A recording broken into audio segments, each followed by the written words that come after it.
Hi everyone, welcome to today's video. Today we're going to be making peanut stew. Serves around 8 people.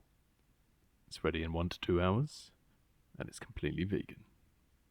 Ingredients list: 2 large onions, 2 largish peppers, 3 washed potatoes, 1 large leek, a whole bulb of garlic, thumb-sized piece of ginger, some leafy greens, in this case cauliflower leaves, and then optional veg, I've gone for a cauliflower and a cabbage. Now for our non-fresh ingredients, we're going to have 400 grams of chopped tomatoes, about 250 grams of coconut cream, half a bag of dry roasted peanuts, can just use not dry roasted, and in the spice mix we're going to have some nigella seeds, some mustard seeds, some caraway seeds, and cumin seeds, or if you can't find those, just some ground cumin will do. I'm also going to add some za'atar. You can find this in most shops. I just happen to have it lying around.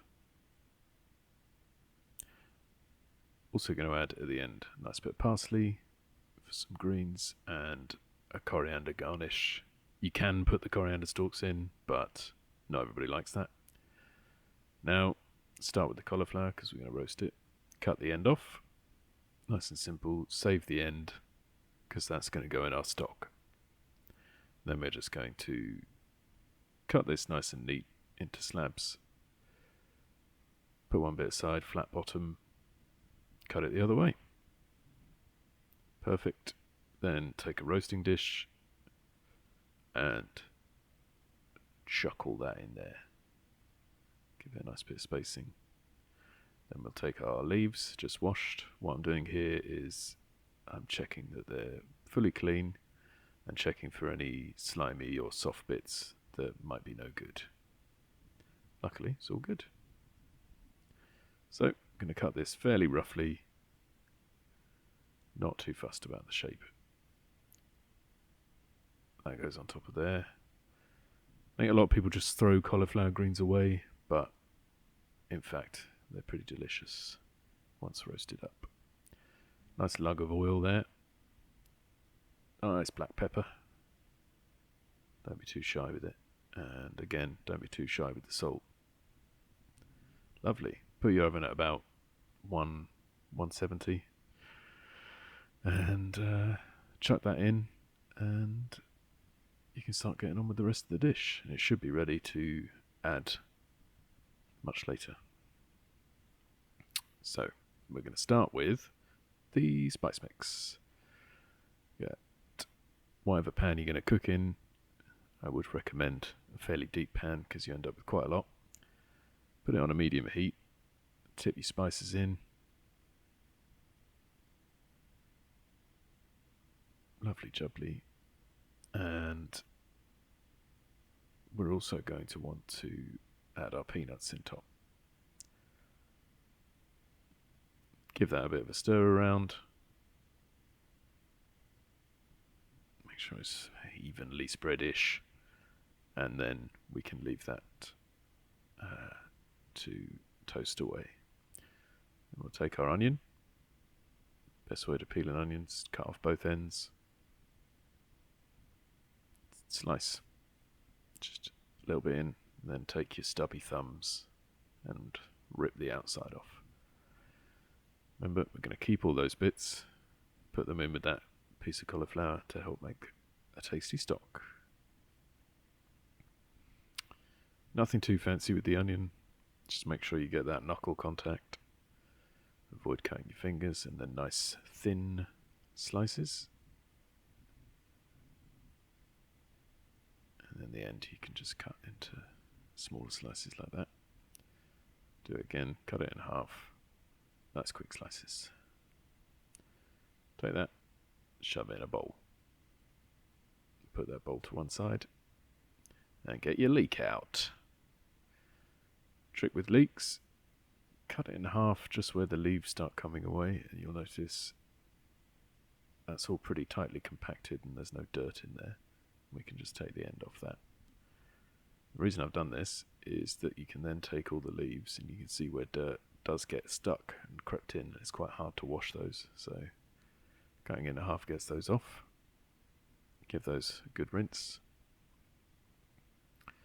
Now, just cutting these into discs, that's a pretty good way of doing it. They don't need to be that even. They're going to get really soft when they get added a bit of heat. Then take all your leaves, biggest at the bottom, fold in half, and then similar size slices, so you get some consistency. You can also do this with spring and green onions if you want nice strips. And shove those boys in a bowl with your onions, because they're going to go in at the same time. I'm going to go back to our spice mix. Make sure it isn't burning. It should be about toasted by now. If you start to smell it really strongly, it's burning. Then, I'm going to get one of these. This is a coffee bean grinder. You don't need one of these, but they're really great for grinding up spices or chopping up small bits of garlic and ginger if you want to. If you don't have one of these, you can smash this up in mortar and pestle, or you can just put the whole mix in whole. It just creates a slightly different texture. Then, going to take our pan, nice lug of oil in it, let the oil heat up. Then we're going to take our onions and our leeks and pour those onto the hot oil. If you don't get the sizzling sound, your oil's not quite hot enough, but don't freak out, because all that will do is sweat the onions and leeks a bit, which in this case is fine. Let's move on to our garlic. As you can see, if we put that on its end and then put some pressure on it, it makes it really easy to take apart, and you can get all the outside bits off.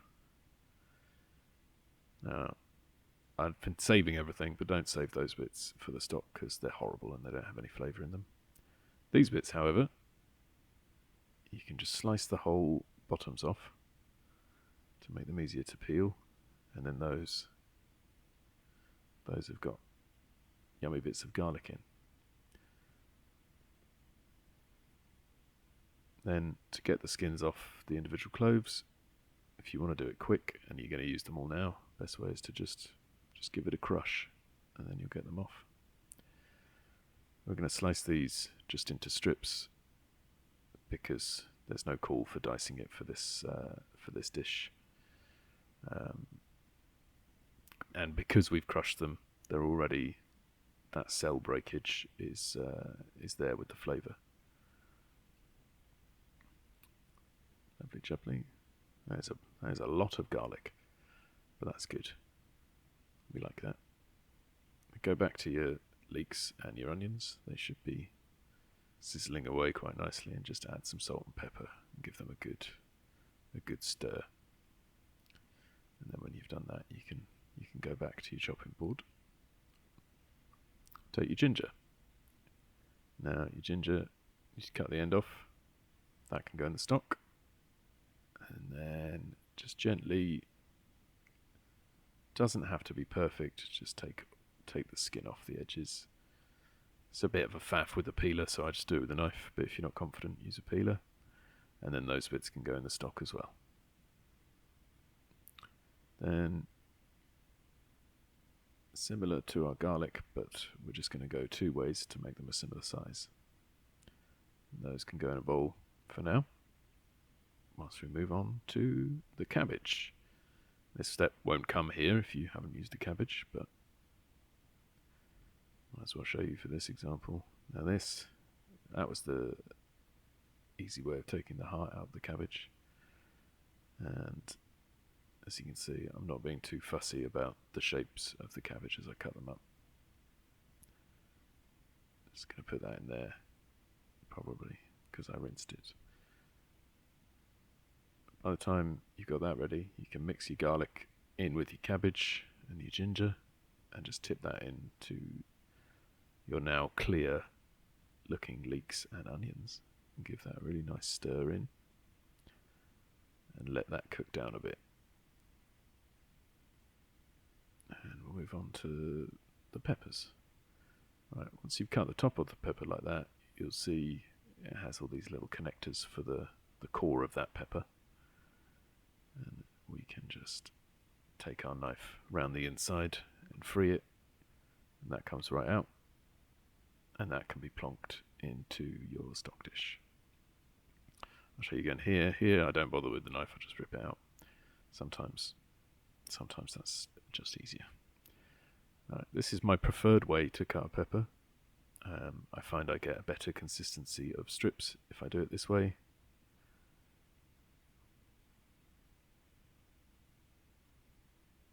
Nice even strips on each end. However, this way is arguably quicker. I just find that my control over the pepper is not as good, but that's just personal preference. Once you've got all those, they can actually just pretty much go straight in. It'll probably be time. You want to give that a good stir up, so they get lots of heat on them as well. We can move on to our taters in the meantime. Just in half, and then cut those halves into quarters. That should be just about the right size. If you're not confident with the cleanliness of the skins, you can peel them up. We can go back to our spice mix now. What I forgot to mention earlier was that I like to add a bit of smoked paprika at this stage. So just lob that in there, and then if you've got a grinder, we're just going to pulse it, because that's going to give us the most even consistency and not make it too fine, because we want to maintain some of the gritty, nutty texture. Once that's ready, give another stir around. You can just tip that straight in. Make sure that coats everything. Don't worry about it heating up and sticking to the bottom a bit. I'm just moving it to the back hob there for some better heat.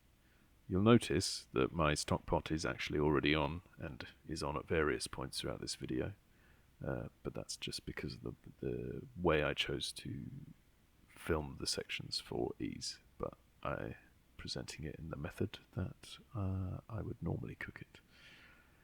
So a good few spoonfuls of stock in there, and that will sizzle, and you can deglaze some of the crust on the bottom and get up some of that nice cooked in flavour before we tip the rest of the stock in. And we're just going to let that boil down a little bit, and then we'll just chuck our potatoes in to boil. There's no need to cook the potatoes beforehand, although if you really don't enjoy starch, you can. But I find they add a really nice thickness to the stew when you do this. Whilst that's going, we can cut our herbs up. What you want to do is make a nice little parcel, a bit like you're rolling up a ball, a cigarette, I suppose, and then run your knife over, spread it all out, run your knife over again. Back to the stew. We're ready to start adding some of the flavourings. So add a nice healthy squidge of tomato paste, all of your chopped tomatoes,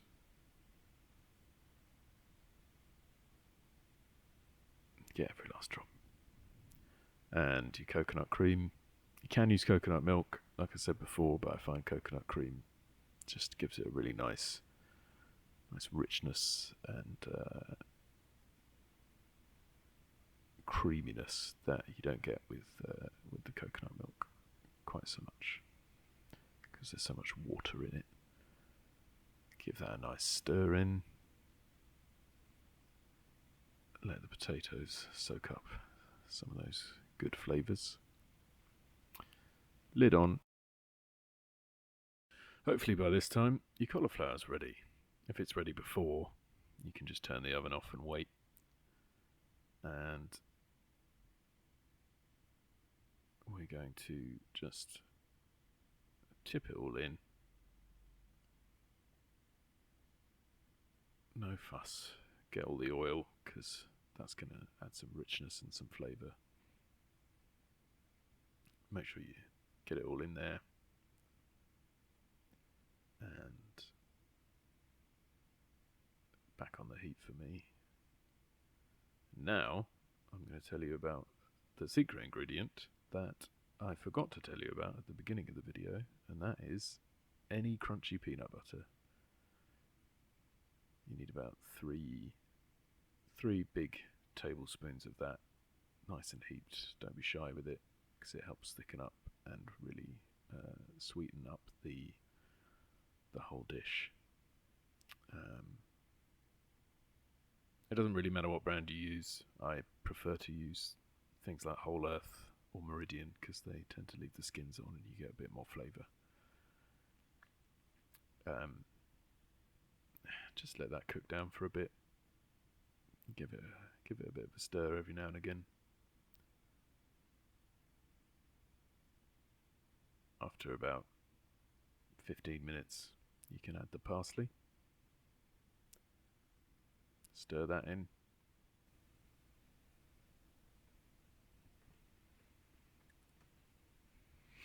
Once that's in, you just kind of let it cook down for as long as you want.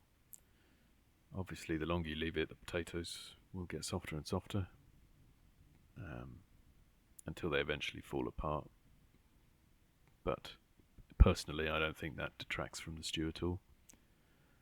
And yeah, just chop your coriander up in much the same way as I showed you with the parsley, and serve with a garnish. I can recommend serving it with bread, or bulgur wheat is good to have alongside it. Yeah, it's a really good way of getting some delicious veggies into your diet. Hope you enjoyed the video. Let me know how you get on making it, and like and subscribe to the Softwire Kitchen YouTube channel. Kentish Canteen. Ah yeah.